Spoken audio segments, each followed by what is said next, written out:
all of these candidates. Some likely to run, some say they won't run, others still thinking about it. As you look at all this, what are you thinking about? What do you want in 2016? We asked this question in our brand new CNN poll. Nearly 6 in 10 Americans say the most important thing for them in an ideal 2016 candidate is executive experience. I bet Governor Bush likes that. Governor Walker probably likes that as well.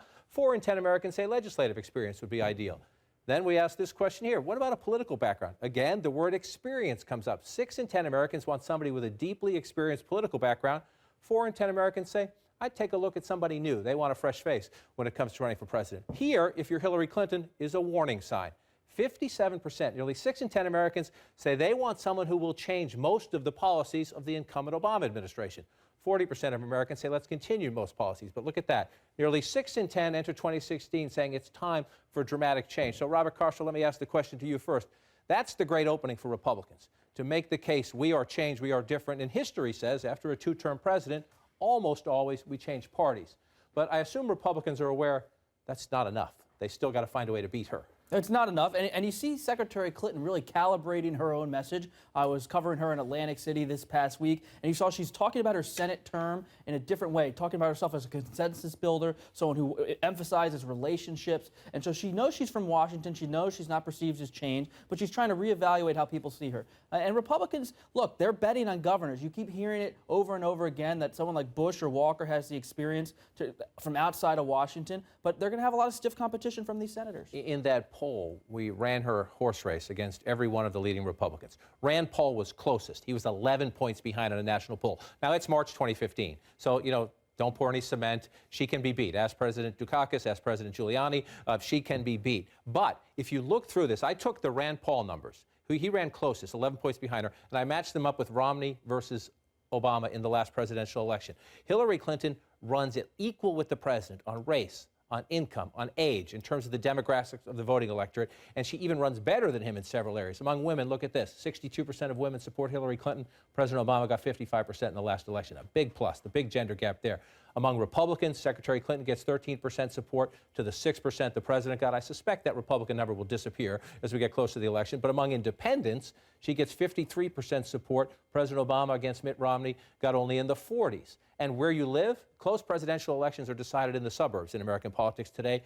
Hillary Clinton gets 52% in the suburbs. President Obama got 48%. So when you look demographically, she does better than him among some constituents, especially blue-collar white voters. She holds together most of the Obama coalition. I view this as she's up on the hill.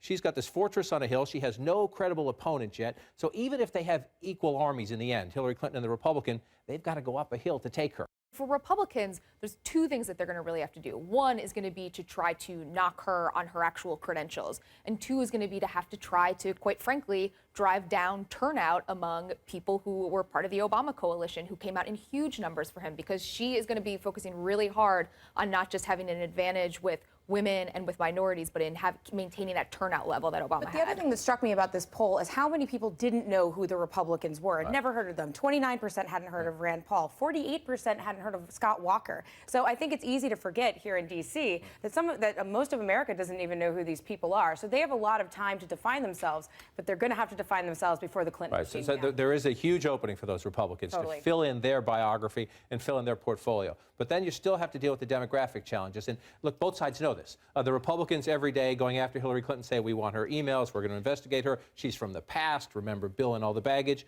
Hillary Clinton, when she makes public statements, she knows to hold together the Obama coalition. She's been tweeting to the Senate, why don't you confirm Loretta Lynch? What are you doing? And listen here, Steve Inskeep. This is in her campy speech to the Camp Association, the last paid speech before she jumps into the race officially. Hillary Clinton, pretty polarizing figure over the course of her political career. Listen to her here. She says, who, me?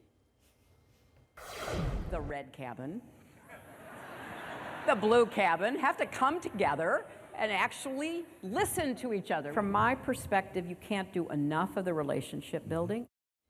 Even a bit of a dig at President Obama there at the end. You can't do enough of the relationship building. A lot of people have knocked him for not, at least, I don't know that they would ever agree with him, but at least trying to get agreement with the Congress. Sure, and she certainly had good relationships when she was in the Senate. When I looked at your really interesting, really useful poll, John, and looked at those horse race numbers that you mentioned, the thing that stuck out most for me is that for Republican after Republican after Republican against Hillary, they were about the same. Rand Paul may have been closest, but everybody was around. little, right. Hillary was around 55, give or take, and the Republicans were all around 40, give or take. Even Ben Carson was around there. Everybody was about the same. That says to me that Hillary is a brand of a particular strength and fairly strong right now for whatever flaws or weaknesses she may have. And all the Republicans are kind of a generic brand at this point who are weaker at this moment, which doesn't mean they can't take advantage of the factors you've mentioned in order to pull themselves up. But right now, I don't think any Republican has distinguished themselves from another, which is what you're observing. John, you said you nailed it. It's early. And I think a lot of Republicans, I mean, we're not paying attention. Right now, there's a Scott Walker, Jeb Bush dynamic in the early stage of the Republican primary.